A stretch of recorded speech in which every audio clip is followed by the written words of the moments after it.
কিন্তু এদের মধ্যে একটা হাঁসের ছানার চোখ অন্ধ ছিল। এই অন্ধ হাঁসের ছানাটি ছিল সবচেয়ে ছোট। হায় হায় হায় হায়, গেল রে গেল, আমার বিশাল সর্বনাশ হয়ে গেল। শেষে গেলে একটা অন্ধ হাঁসের ছানা জন্ম নিল। হায় হায় হায় হায়। কি বলছো গিন্নি, একটা হাঁসের ছানা কানা হয়েছে? কি আর করার, সবই আমাদের কপাল। মাবুদ যা করে আমাদের ভালোর জন্যই করে। এরপর থেকে চাষির ভালো 4টি ছানার সাথে অন্ধ হাঁসের ছানাটিও বড় হতে থাকে। এদিকে চাষি আর চাষির বউ পরম আদর যত্নে হাঁসের ছানাগুলোর খাবার দিতে থাকে। সব ছানারা ভালোভাবে খাওয়া দাওয়া করতে পারলেও অন্ধ হাঁসের ছানাটি খাবার খেতে পারত না। তাকে চাষির বউ সব সময় খাইয়ে দিত।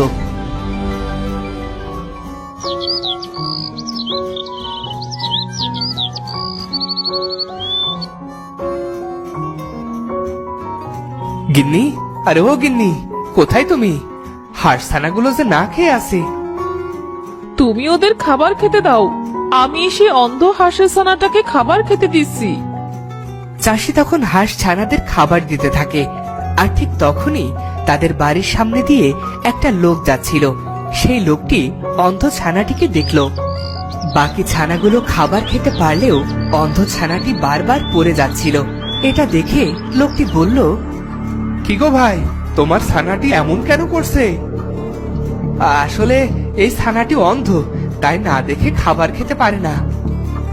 তাহলে অন্ধ ছানাকে বাঁচিয়ে রেখে কি লাভ? শুধুই তো খাবার অপচয় হবে। মেরে ফেলো, মেরে ফেলো। এ কথা বলে লোকটি চলে গেল।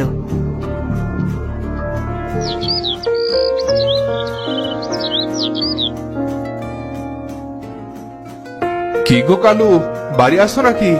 কালু চাষি, আরে ও কালু চাষি। না জমিদার মশাই, সে একটু কাজে গেছে। আসুন জমিদার মশাই, বসুন।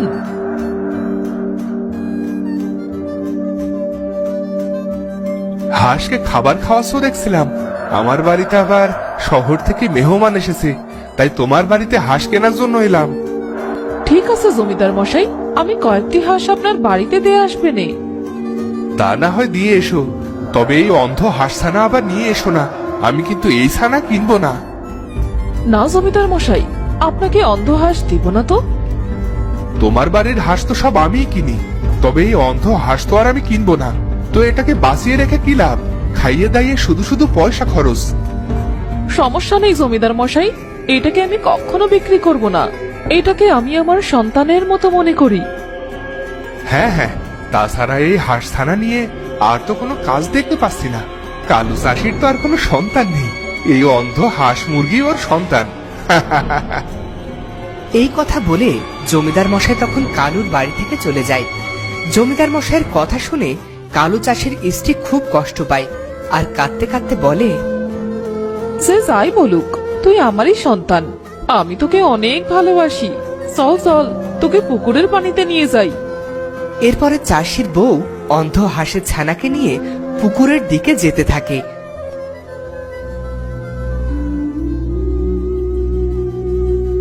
পুকুরের কাছে গিয়ে সে দেখতে পায় তার 4টি ভালো হাঁস ছানারা পানিতে খেলছে। তখন চাষির বউ অন্ধ হাঁসের ছানাটিকেও তাদের পাশে ছেড়ে দেয় আর বসে বসে কাঁদতে কাঁদতে বলে,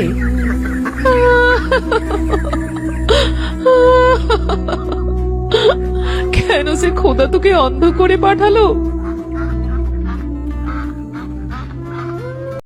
কি গো গিন্নি, হঠাৎ কি হলো তোমার?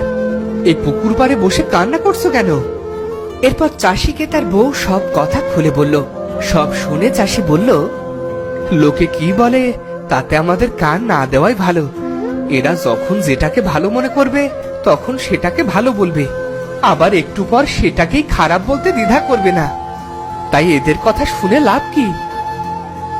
তুমি ঠিক কথাই বলেছো। চলো ঘরে গিয়ে তোমাকে খাবার দেই।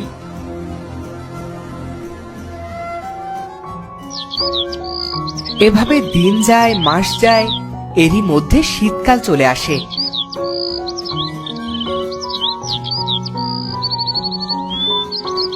আর শীতে হাঁসের একটা রোগ দেখা দেয়। একদিন সকালে চাষির বউ হাঁসের খোয়ারের সামনে গিয়ে বলে, হায় হায় হায়, গেল রে গেল, আমার বিশাল সর্বনাশ হয়ে গেল। তোমার আবার কি হলো গো? এই সকাল সকাল কি হলো তোমার, বলো তো? এত কান্নাকাটি করছো কেন? দেখো দেখো দেখো, আমার সব হাঁসগুলো যে মরে গেল। হায় খোদা, হে কি সর্বনাশ হয়ে গেল। হায় হায় হায় রে। মরবে না তো কি করবে? ভালো হাঁসগুলোর সাথে তো রেখেছো একটা অন্ধ হাঁস। ওই অন্ধ হাঁসের জন্যই তোমার সব হাঁসগুলো মরলো। কি কি হয়েছে গিন্নি এত সকাল সকাল? কি হয়নি তাই বলো। ওই অন্ধ হাঁসের কারণে তোমার সব হাঁসগুলোকে আজ মরতে হলো। প্রতিদিন তো দুধ কলা দিয়ে কালসা পুষেছ। যা হবার তা হয়ে গেছে, এতে তো আর আমাদের হাত নেই। সময় থাকতে ওকে এখনই বাড়ি থেকে বিদায় করো, নয়তো ওর রোগ থেকে আমাদের হাঁসগুলো মরবে। তখন কিন্তু আমি জমিদারের কাছে নালিশ করে ক্ষতিপূরণ চাইবো। এসব বলে প্রতিবেশী চলে যায়।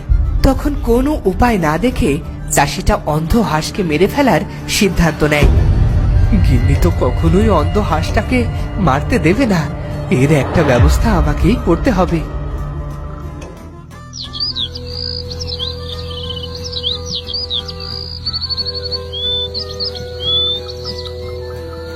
সেই রাতে চাষি খামারের কাছে আসে আর খোয়ার থেকে চুপি চুপি অন্ধ হাঁসটা চুরি করে। তারপর অন্ধ হাঁসটাকে ধরে নিয়ে যেতে থাকে গভীর জঙ্গলে। আমাকে মাফ করে দিস তুই বউ, তুমিও আমাকে মাফ করে দিও। আমি আমি ইচ্ছা করে এসব করিনি।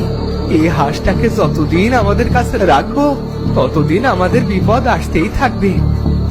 এই বলে সে ছুরি দিয়ে হাঁসটাকে হত্যা করতে যায়।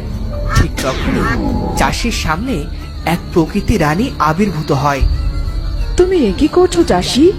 মানুষের কথায় একটা নিষ্পাপ অন্ধ হাঁসছানাকে হত্যা করছো। এর জন্য তোমাকে অনেক শাস্তি ভোগ করতে হবে। আমাকে মাফ করে দিন, এছাড়া যে আমার আর সামনে কোনো পথ খোলা ছিল না। কেন চাষি, কেন? তুমি মানুষের কথায় এই অন্ধ হাঁসটাকে মারতে চাইছিলে?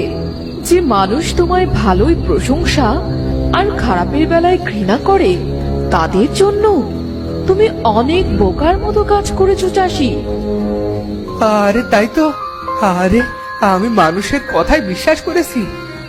আজ তো অনেক বড় ভুল করতে যাচ্ছিলাম। আমায় ক্ষমা করে দিন। যাক, তুমি তোমার ভুল বুঝতে পেরেছো, আর আমার কাছে ক্ষমা চাইতে হবে না। ক্ষমা তো তোমাকে উপরওয়ালাই করবে। হ্যাঁ হ্যাঁ প্রকৃতি রানী, হ্যাঁ আমি আমার ভুল বুঝতে পেরেছি।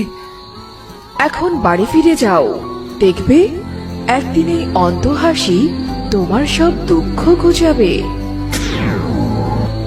প্রকৃতি রানীর কথা শুনে চাষি অন্ধ ছানাকে আর না মেরে ফোয়ারে নিয়ে আসে। এরপর অনেক দিন কেটে যায়। একদিন চাষির বউ অন্ধ হাঁসকে খাবার খাওয়াতে গিয়ে দেখতে পায় অন্ধ হাঁস ছানাটি একটা ডিম পেড়েছে। হোগো, দেখে যাও, আমাদের হাঁসটা একটা ডিম পেড়েছে।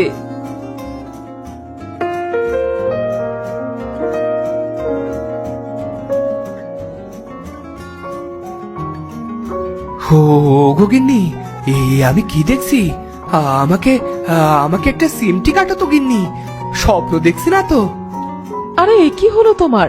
কি আবল তাবল বকছো? আবল তাবল বকছি না গো, আবল তাবল বকছি না গিন্নি। এই দেখো, এটা তো সোনার ডিম।